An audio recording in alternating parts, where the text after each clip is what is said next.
Welcome to the Talegate Podcast with your host, Al Blanton.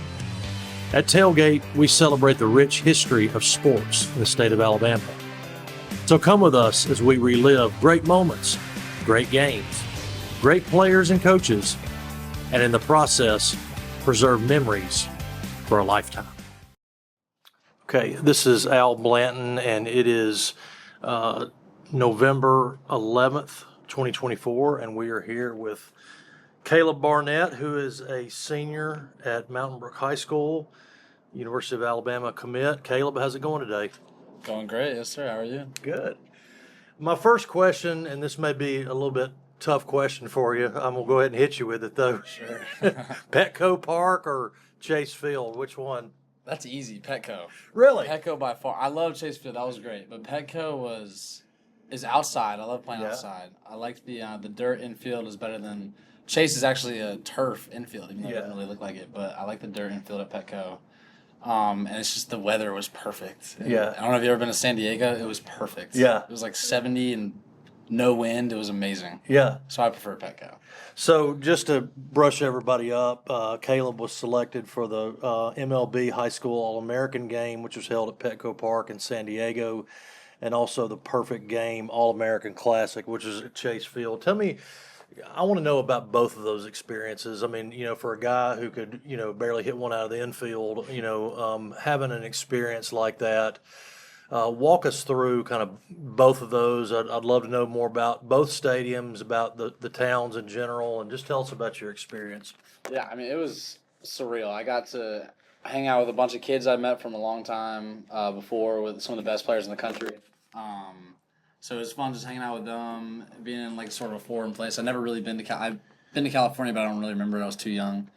But California was amazing. That was the Petco Park for the MLB All-American. It was so fun.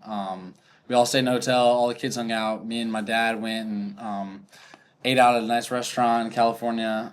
The weather was perfect. I got to walk on the beach a little bit. Saw the Navy Piers, which was super cool. The baseball is just amazing. You get to see kids out there chucking like 98, 99. You got kids hitting balls like 115 off the bat. It was amazing. And then Perfect Game All-American was super fun in Arizona. Really hot, but we got to stay inside, so that was nice. Again, just an amazing environment. You got former MLB players, even some current MLB players showed up. You got draft picks from this year. Showed up. Slade Caldwell showed up. And then, again, you're with the same kids, some of the best players in the country. It's just a fun event. You got watching BP even is just fun. Nobody wants to go watch BP, but that's like one of the most fun things you can do is just sit there and watch. So who were some former or current MLB stars that you got a chance to kind of hang around with? So I met Harold Reynolds was at the MLB thing. He's one of the analysts on MLB Network. He was actually a coach at the MLB All-American, so I got to talk to him a little bit. And then like Slade Caldwell, Braylon Payne are all some other kids that got drafted this year in the first round. Were at the Perfect Game thing. So that was cool. And then over the summer, I got to meet a ton of guys. I met Steven Strasburg, the Nationals pitcher, that was cool to talk to, pick his brain. He's just a crazy baseball guy, super talented. But yeah, it was career ended a little bit too soon with him. I want to kind of back up now, and I want to kind of bring us all the way forward to where we are now. But how did you first get started playing baseball? As long as I've been playing as long as I can remember. My dad was a baseball player and a basketball player at his high school, so nothing crazy. So I started out playing those two sports for my whole life. I mean, I've heard stories that at 2 years old we were just hitting wiffle balls in the backyard. So that's really all that I can remember is baseball for my whole life. I mean, 2 years old to now, I guess. And have you grown up and lived in Mountain Brook your whole life? No, sir, no. So I was actually born in Oxford, England. So overseas. My dad was getting his PhD at the University of Oxford, or Oxford University. And so I was born over there, overseas. And then they moved here back to Alabama, which is where they had my little brother, Paul. So we lived here for about 2-3 years. And then when I was about 4 or 5, we moved up to Philadelphia. So I lived in Philly, Pennsylvania for most of my life. I mean, about 10, 11 years. So I would say I grew up in Philly. But about 3 years ago, we moved here, and it's been great ever since. Yeah. Love this place. What brought y'all down to Alabama? So actually, my whole family's from Alabama. Both my parents were born and raised Homewood, which is like 10 minutes from where we are right now. My parents getting older. We don't saw them but like once or twice a year. So sort of just wanted to move down for family to be closer as they're getting older, and really just that. And I mean, it's not bad. The weather's a little bit better. The baseball's a little bit better. So it's kind of just a nice move all around. I'm interested in your life. I mean, when did you start to realize, like, I kind of want to take people in the, give them access to an elite recruit, and what life is like for you. But at what point did you start to think, hey, this is, I may have a future in this? Sure. It was always a dream of mine to play college baseball. Was my initial dream. I always wanted to. I would watch college baseball with my dad. Up north, baseball wasn't a huge deal, or it isn't as big as it is down here. But we used to go to like Villanova baseball games because there was just, you could walk in, it was free. So just go and watch those, and just seeing those guys were huge, and like, it was always my dream to sort of play in a college baseball game. I would say right around when I was 11 or 12, I went to Cooperstown, which is where they played that 12U tournament that a lot of kids get to go to now. It's an amazing event, very fun. And just sort of going there and I remember playing pretty well in that tournament. Going there and just seeing that like I could hang with like all the kids from around the country just sort of sparked something. Like I really wanted to get better after that, and just keep improving. And I was a somewhat big kid already at that time, so just sort of having the size advantage and knowing that I was blessed by God with size and the ability to move at my own time, the size I am. Just to sort of take advantage of that and work as hard as I can and become mechanically better was my biggest focus. So by the time I was about 13, 14, or really 15, I guess, maybe starting high school, ninth grade, I started getting calls from college coaches and visits, and they were at my games and whatnot. And I was exposed to some of that, and I was like, whoa, like I can do this. And that was really cool. And then once I committed to Alabama, ninth grade, from there I've just been grinding and just started Alabama freshman year. That's my goal now, starting at Alabama as a freshman. So there's nothing special really. It's just I've always wanted to be as good a college baseball player, or as good a baseball player as I can be. And the first step is college, and so I'm ready to go there and do well. Now you're 17, 18? 18. Okay, you're 18. I'm 18. 47. Okay, so when I was growing up, you had basically park and rec community baseball, and you might have some travel teams here and there, but I didn't even know anything about travel baseball. So now I'm looking at things from a dad's perspective. I've got a 6-year-old son, and if you're wanting your son to develop as a baseball player, do you think travel is an absolute essential, or is that something that is a case by case basis? Tell me about that. I don't know if essential. I think you can go without travel baseball, but I would say it is extremely helpful, highly recommended. I mean, the exposure of playing from like Little League, where you're just playing with kids in your area, versus I go to, I don't know, Georgia, and I'm playing against kids that are even from like Puerto Rico or California, Washington. I mean, you get to see how you stack up against the best players in the entire country, or even sometimes in the world. And so you get a ton of exposure to that. It's definitely a step up from like local rec league stuff or even high school. And I enjoy just the competition level. I think the competing is what's going to make you better. And so when you play travel ball, you're forced to compete against the best. So I think if you want to be excellent, I think travel ball is pretty much essential. When did you start travel ball? Is it something that you really need to start from an early age, or is it something that you kind of develop into as you get into the middle and high school years? Yeah, I think people are starting way too early now. I know I started probably like 8th grade, I would say. Like 8th grade is when I sort of like actually hit the travel market, if you will. I think 8th grade was the first time I went from Pennsylvania to Philadelphia, or Pennsylvania to Florida, I mean. And that was the first time I was like sort of like, whoa, like there's other kids, like whoa, other states exist. But I think if you're starting like 9U, that's just kind of pointless, honestly. A little bit too early. Definitely, I think too early. I think you're so young. Everybody's like the same size. Your kids are throwing like 40 miles per hour. There's not much competition there. It's just that might as well stay in rec Yeah. league and save the Yeah. money. But I think by the time you get older, like middle school, I think 6th, 7th grade now is like a good place to start. I think it gets to be extremely useful. So definitely start like middle school, I'd say. Yeah. You mentioned mechanics earlier, and I want to talk a little bit about that. Who is the person or persons that sort of helped you develop in your mechanics? Yeah, sure. So when I lived in Philly, I went to this place called Player Development Systems called PDS. I started when I was like about 11, 12, like I said, right before Cooperstown. And I worked with a guy named Ches Angeloni at PDS, and Dan Williams was the throwing guy. Ches was the hitting guy. And I went to them every single day, even on Christmas sometimes, for about 5 years, 4 or 5 years. And I think hanging out there there were some guys that ended up getting drafted, the Cianis, who I'm good friends with now. One of them's in the big leagues, Michael Ciani, and another one's in the minor leagues, Sammy Ciani.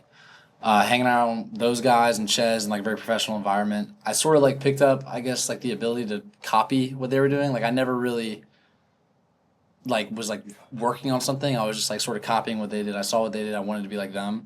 So I just sort of copied them. So I'd really credit Ches and Mike and Sam and those guys and Dan up north. And then when I moved down here, I started working with Casey Smith, who's out in Chelsea.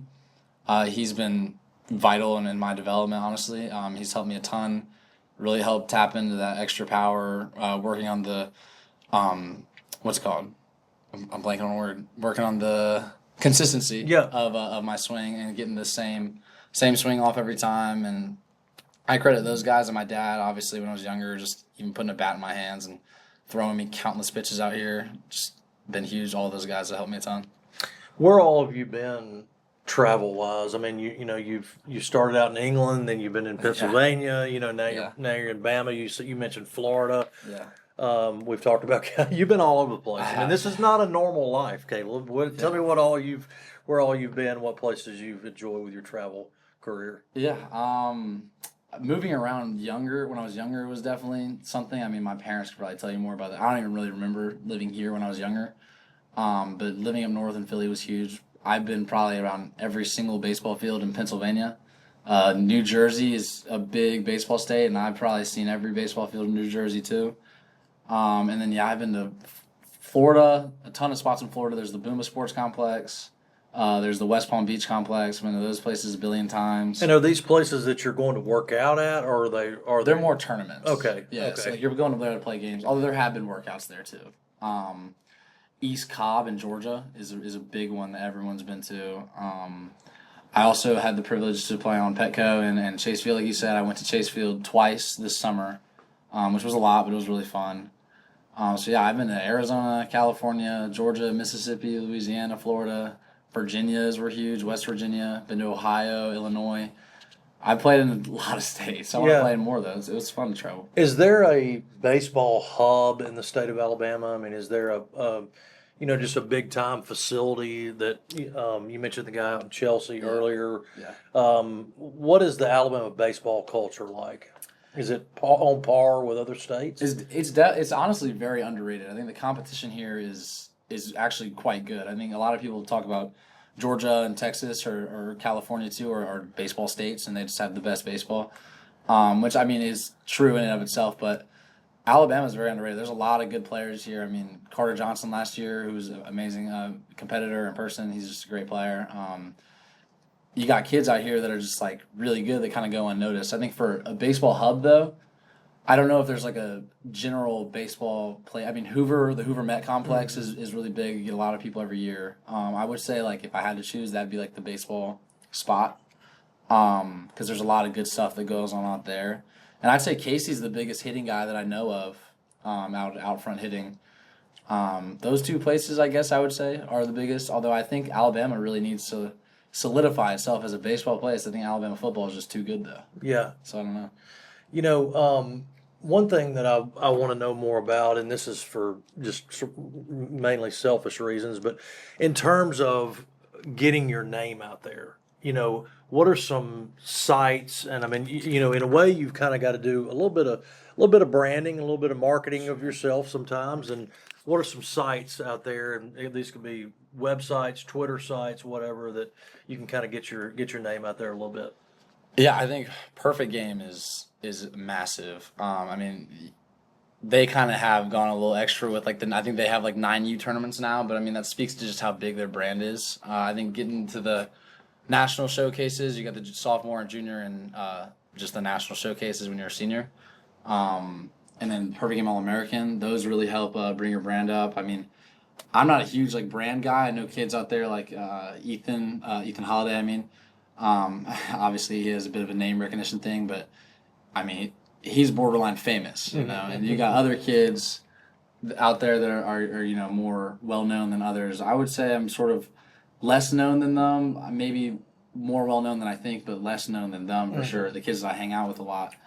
I think Perfect Game is huge. PBR is huge. Prep Baseball Report. I think there's a lot of NIL opportunities. Maybe not in Alabama, but around the country there are. I know I got a friend in Georgia who's got a couple NIL deals, and I'm just like, that's kind of cool.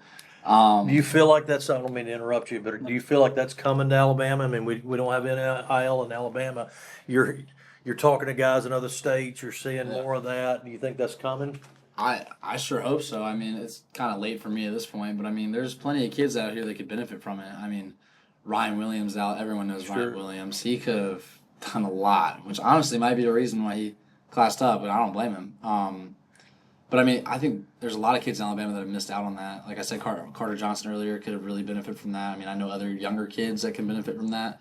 I think it would be huge for the state of Alabama to endorse that. I mean, I don't see why not. Other states have done it. A little late for me, but speaking for the other people, I mean, I think it'd be great. I hope it does come to Alabama. Yeah. So. You're an Alabama commit. Alabama's had a great baseball program throughout the years. Tell me what you liked about that program. Yeah, I mean, their facilities are great. I grew up an Alabama football fan, sort of born into it. I've been committed there forever.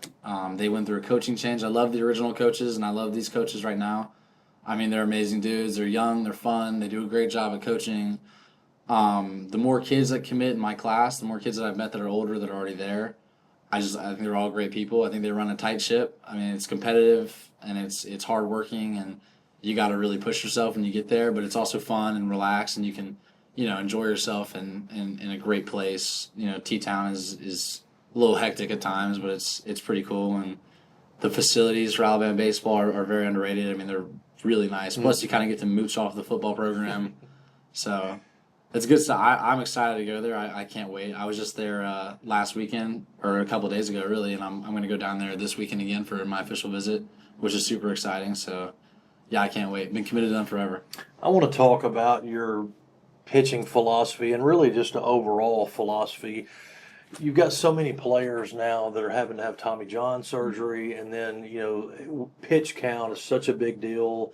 I was reading something on Facebook, and of course you got to take everything on Facebook with a grain of salt, but that Nolan Ryan threw like a 243 pitch game or something like that. I mean, has that completely changed? I mean, why are there so many surgeries, and what is the overall pitching philosophy of today's high school program?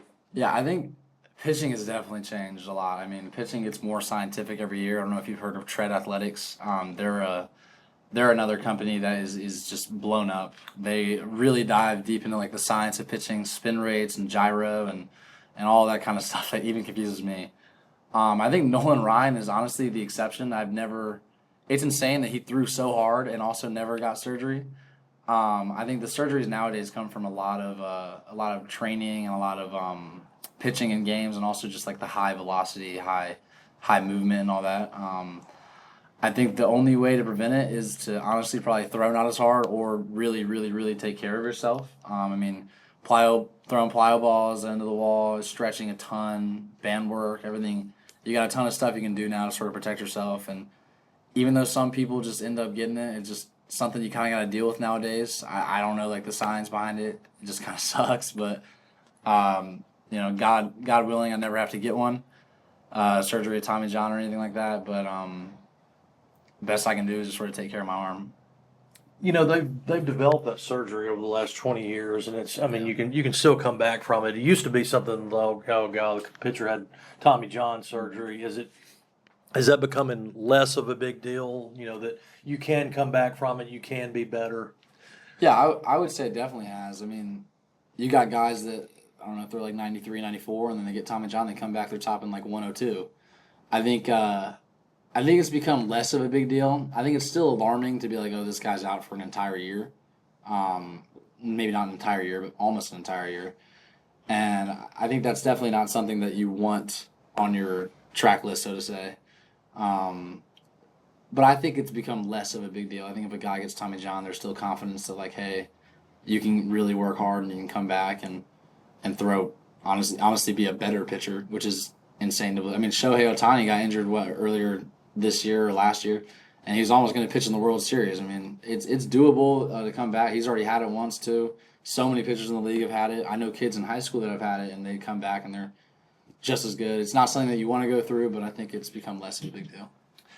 Does stats? I mean, I'm old school, man, and you know, I'm not. A lot of times, I feel like you need to go on feel because I mean, you can be such a stat driven manager or coach, but then you got a guy that's out on the mound and maybe he's a little bit over the pitch count, but he's hot, he's feeling it, you know.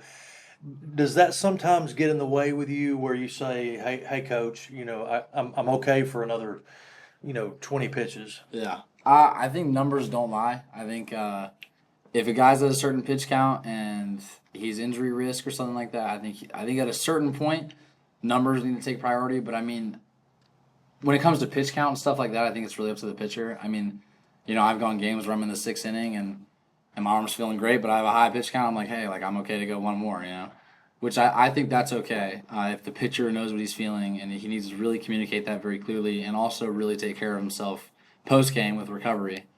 But I mean, if it gets to a certain point, I think numbers sort of need to take priority there. And like, I mean, especially if you got a good guy on the mound and you don't want to risking injury might not be the best thing for, you know, the team or anything. But yeah, I think feel is important still. Is that something that you're talking to your coach about when you get back to the dugout? I mean, are you communicating? I mean, is that something that typically happens from here to the major league level? That when you get back to the dugout, you're communicating. How do you feel? You know. Yeah, 100%. I mean, every time I finish an inning, I walk off the mound. My pitching coach is going to come out and he's going to say, "Hey, how do you feel?"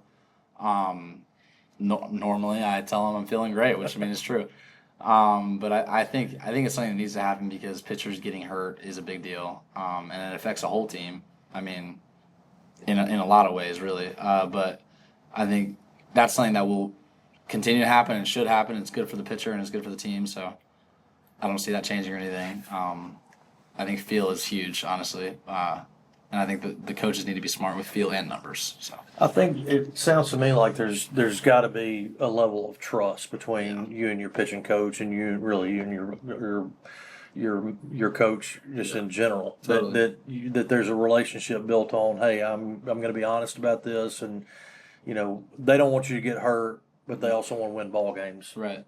No, 100%. I mean, trusting if a pitcher can't communicate clearly that he's hurting or not feeling at his best and he gets hurt, I mean, it's on him. Yeah. You know, I think sometimes coaches get sort of ridiculed, especially once you get higher up, get ridiculed for taking a pitcher out early. But I mean, maybe that pitcher wasn't feeling it. Maybe his arm, they communicated in the dugout. I think trust is massive. It's huge. And it goes for every player, really. I mean, if you got a guy whose leg is hurting out at shortstop, and I mean, you need a fully healthy shortstop out there to field the ball and make a clean throw and get outs for your team. So trust is huge.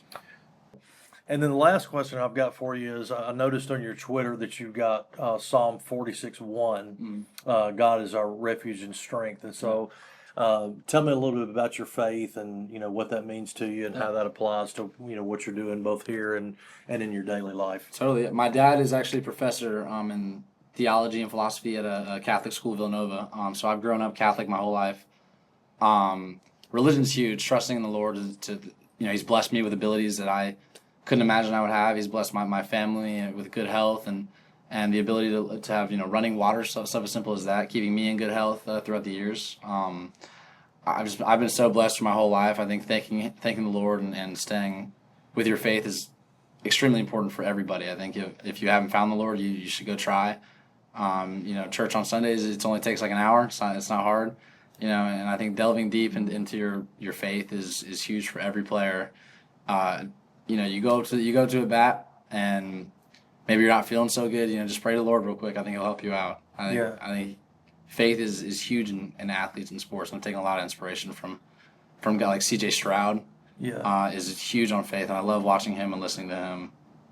So I think it's important in all aspects of life, and especially sports. Well, I think that's a great perspective, because a lot of times people that are extremely good at what they do, and they spend the majority of their time working on that skill. Sometimes faith can take a back seat to that. So to be able to continue that perspective and have that perspective moving forward is very impressive to me. So, all right, man. Well, I really appreciate your time. It's been great to talk to you, and I wish you the very best in the future. Yes, sir. I appreciate you. Thanks, man. Yes, sir. And that's a wrap. Stay tuned for the next episode of the Talegate Podcast. And in the meantime, connect with us on Facebook, Instagram, Twitter, and TikTok. We'll see you next time.